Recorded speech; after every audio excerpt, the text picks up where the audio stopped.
All right, today we're diving into something truly remarkable, the personal memoirs of Lucía dos Santos. You might know her as the main witness to the apparitions of Fátima. But we're going to look past the headlines and get into the personal story of a young girl who was given a secret that would echo through the entire 20th century. And to really get it, we have to start with the one core principle that guided her entire life. This one quote, this says it all. This wasn't some story she was just dying to tell. Far from it. This was a secret she held on to for decades, not because she wanted to, but because she felt a profound, sacred duty to keep it. It was only revealed through an act of obedience to the Church, which for her was the same as obeying God Himself. So to really understand the sheer weight of this secret, we have to go back, way back. We need to meet the young girl at the heart of this whole story, long before any angels or apparitions came into the picture. So, picture this. It's rural Portugal, right at the turn of the 20th century. Lucía dos Santos is born into this really religious agricultural community. And by all accounts, she was just a normal kid, living a completely ordinary life. What's so striking when you read her memoirs is just how normal everything was. She even calls it an infancia de mimos, which is like a childhood of being pampered. She was the youngest of 7 kids, she loved to dance and sing, and by the time she was just 6 years old, she was already a shepherdess taking care of the family flock. Her life was totally rooted in the earth, in her family, and in the simple fun of her village. A life that was about to be completely turned on its head.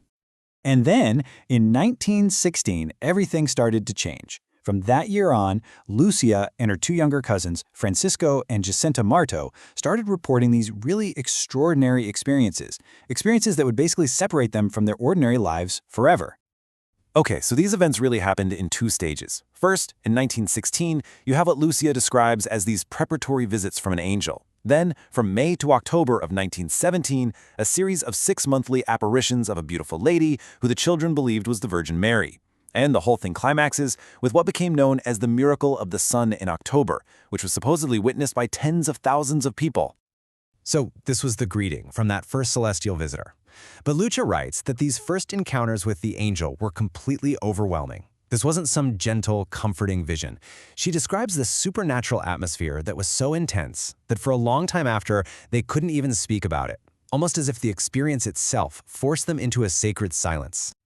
And this slide illustrates a really key distinction Lucía makes. The presence of the angel was one of aniquilamiento, almost like an annihilation, this crushing awareness of the divine that left them totally drained physically and spiritually. But in contrast, the presence of the lady brought an alegría expansiva, an expansive joy and a deep peace that, while still profound, didn't paralyze them. It was a joy they could actually talk about. Then came July 13th, 1917. This is the big one. During the 3rd apparition, the lady entrusted the 3 little children with a secret that Lucía, as the only one who would survive into adulthood, would carry in total silence for the next 25 years. So what was this big secret? Well, it had 3 distinct parts. The first was this absolutely terrifying vision of hell, which Lucía said was shown to them to inspire them to save souls from it. The second was a prophecy that World War I would end, but a much worse war would start if humanity didn't change its ways, and it called for devotion to the Immaculate Heart of Mary. And the third part, the most mysterious one, was a symbolic vision of a bishop in white, widely believed to be a future pope, suffering and being killed along with many other religious figures. You know, what's really fascinating about reading her memoirs is her intellectual honesty. She is so careful to draw a line between what she calls the mensaje del cielo, the message from heaven, which she believes is absolutely true, and her own reflection, her personal thoughts about it all. She saw herself as just a messenger, a conduit, not some infallible interpreter. Now, you'd think being entrusted with a secret from heaven would bring the kids fame, maybe some reverence. Well, not at first. Instead, it brought disbelief, persecution, and for Lucía, a lifetime that was basically defined by a command to be silent.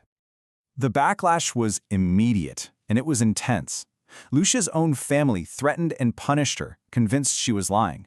The local secular administrator hauled them in for questioning, and even threw the 3 kids in jail. Lucía was only 10 years old, to try and scare them into taking it all back. And then tragedy strikes. Within just a few years, both Francisco and Jacinta die from the Spanish flu, leaving Lucía all alone to carry this enormous weight by herself. And maybe the most heartbreaking part of her ordeal came from her own mother, Maria Rosa. This quote from the memoirs is just raw. She calls her own daughter an embustera, a fraud who was deceiving the world. I mean, can you imagine? That pain of her own mother not believing her just hums in the background of everything she writes about this time. 20 years. Let that sink in for a second. That's how long Lucia lived as a nun, in almost complete silence about the full secret. She entered the convent in 1921, and it wasn't until 1941 that the Bishop of Leiria formally ordered her to finally write down the first 2 parts of the secret. The third part followed in 1944. So this brings us to the memoirs themselves, and it's so important to understand that she didn't just decide to write a book one day. These writings were the result of a life lived in obedience to what she believed was a divine command, a command that came to her through her superiors in the church.